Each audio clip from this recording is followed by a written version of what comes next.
Hello, YouTubers. I hope you guys are having a wonderful day. Thank you for all 63 of my subscribers. I wish I could call all of you by your names, but it really means a lot to me that you subscribe to my channel and like. Please don't forget to comment. And even if you don't like it, you can still comment and disagree. I'll totally read and respect your thoughts. So I was watching Meghan Kelly, and Meghan Kelly has some guests on her show, and one of the guests is really concerned and about Harry's mental because of what he wrote in the book. And one of it was about his penis being frozen and so forth. And I feel like, no, we all know that he didn't write this book. We know that Meghan wrote it. And like the panelists said, they think that Harry is, there's something really seriously wrong going on here. And I also believe that. And I think it's two things. I think number one, I'm going to talk about how Meghan is Harry's drug. She's become his marijuana, his cocaine, and all of that. Because he only listens to what Meghan says. William and Charles cannot have an open dialogue with Harry without Meghan front and center. It's almost like, no, it's like she's got these claws around him and don't want him to interact with any person that would influence him or give him advice that maybe he's in a relationship that's abusive and that's dangerous. And I go out to say that is obsessive, because he's showing all of those signs. I'm not a psychic. I'm not a psychiatrist. I just know that I've been through some of the life decisions and things in my life when I was in relationships that I shouldn't have been in, but I stayed in it because I was manipulated to stay in, and I couldn't see past the love or being apart from this person. And that person became my drug until I got tired of being a slave to that person and decided to take control over my life. And that's how I know kind of sort of that Harry's in a dangerous situation. He's in an abusive situation. He's in an abusive situation, in an obsession kind of a place. And this is why I say that.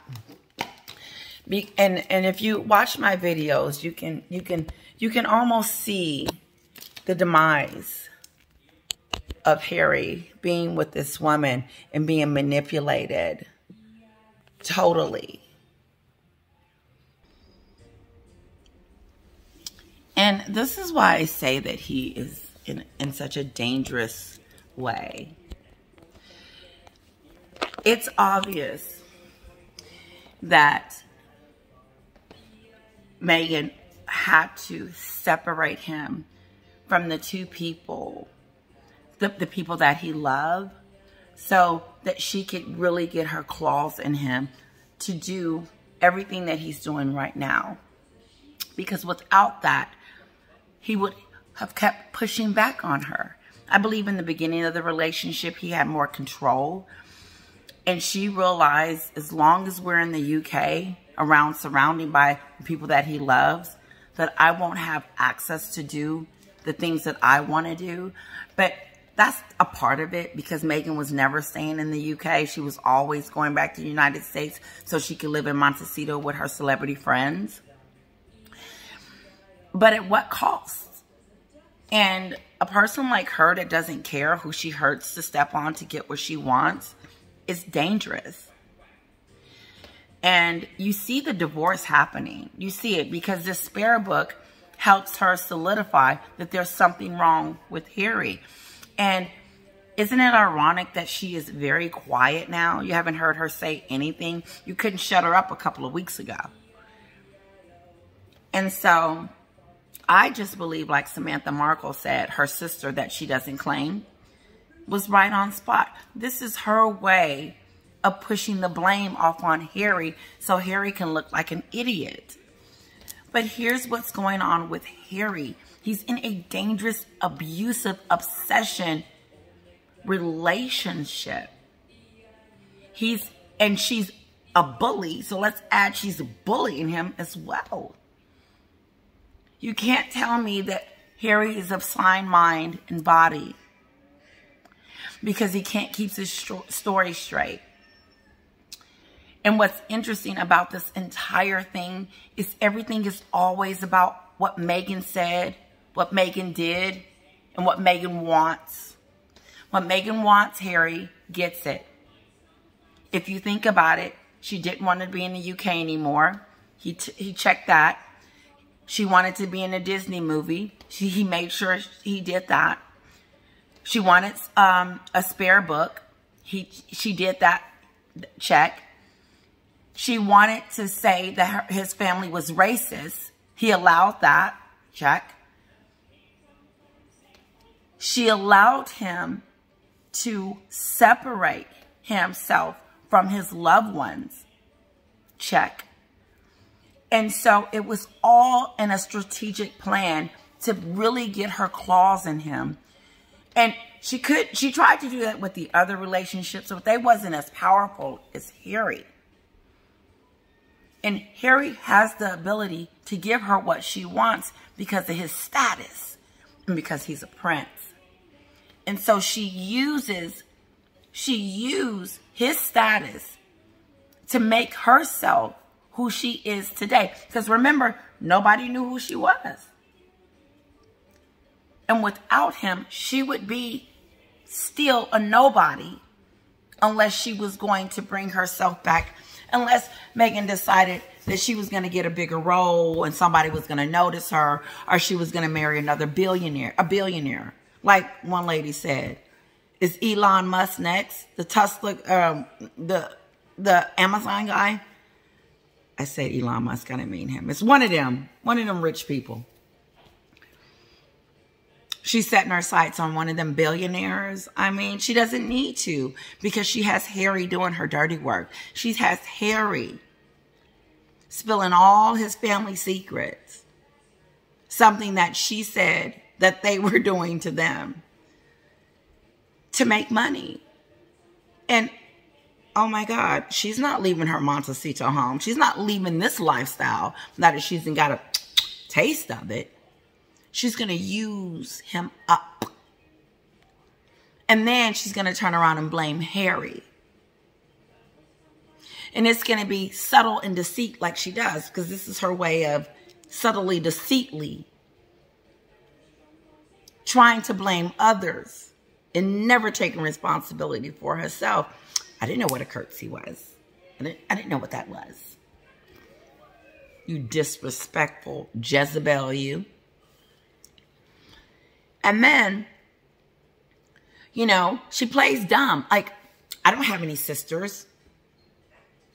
It just amazes me how she plays dumb. You know, I couldn't stay there with Archie when when his bed caught on fire.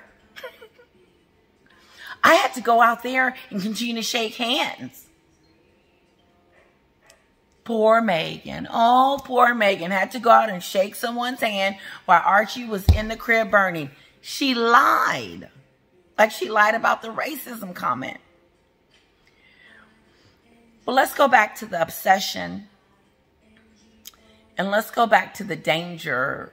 And let's go back to how Harry is in an abusive relationship. This is what you call abusive. Because he's being abused. Because she's feeding him and telling him that your family is out to get me. They're feeding me to the wolves. Kate doesn't like me and William doesn't like me. And I don't have a passport. And I can't wear this outfit. And they won't let me wear this tiara. And the bride's dresses is doing this. And you know what? I didn't know what it felt like to be racist until I was in the royal family, because they want to know what the color of Archie's skin is going to be. She fed him this garbage every night. And now he's on all these interviews feeding it to us. And he's really, I do believe that Harry really truly believes that he has to protect Meghan from his family, from the institution, from the media, and from people like me, so that she can continue her crusade on becoming maybe president one day. Because this isn't enough. No. Spotify and Netflix and writing a book, bench, that my daughter will not be getting, because I won't be purchasing. And going to pick up an award on a red carpet and thinking that's cute and funny. How many of you thought that they look ridiculous? They just look like idiots in New York getting that award. It was the most hideous thing. And this is why she's dangerous and Harry is obsessed with her, because Harry alone has the power within him to shut this down. Harry has the power within him to stop this woman. But he can't, because he's obsessed. And she's the drug. And he can't stop. And he had the opportunity when he was in the UK. But after that, that was it. It was like, oh my God. Harry has left his support. He's left everything that could help him, stop him from becoming the man he is today, which nobody recognized because he's under a spell. And so she's digging her claws in deep because she blames everything. She even blames Harry. Harry blames himself for her suicidal thoughts. Harry blames himself for his family. Harry blames, she planted the seeds. He ate them. And now he blames himself, his family, the British people, and the press because it says it. I don't need to repeat what it is. It is. And now she's running around the victim.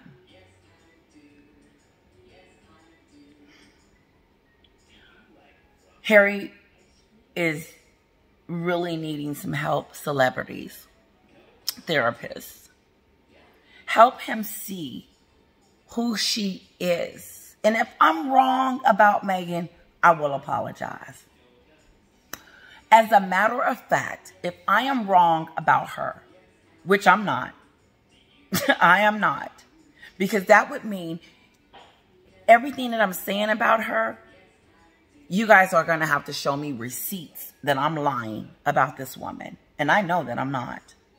But if I am, I will be the first to go on and change my page to Team Meghan and Harry. And I was wrong. But I'm not. But I will. Because, and I will apologize. I will even write her a letter and say, I am sorry. I was one of those. And I apologize. Because, and I would feel really bad about myself. Because that's the type of person I am. I have morals. I believe that I do. I believe that I do because I know that I wouldn't do this close to what she's doing. But since I'm right, I'm asking or saying or making a statement that, hey, those that are around Harry, save him, help him, talk to him, put a bug in his ear. But even when you do, you know that you're going to be kicked out and ostracized because He's got this shield up and all he sees is Meghan. His book is Meghan. Spotify is Meghan. Netflix is Meghan. We didn't learn anything about Harry other than some nasty things that he said about his family. And Meghan. That's it. That's all that we learned in that book. But if you guys care about him, you wouldn't care about what he thought if you told her the truth. Both of them, Oprah, tell the truth. Call them out. Show them what we see. Peace.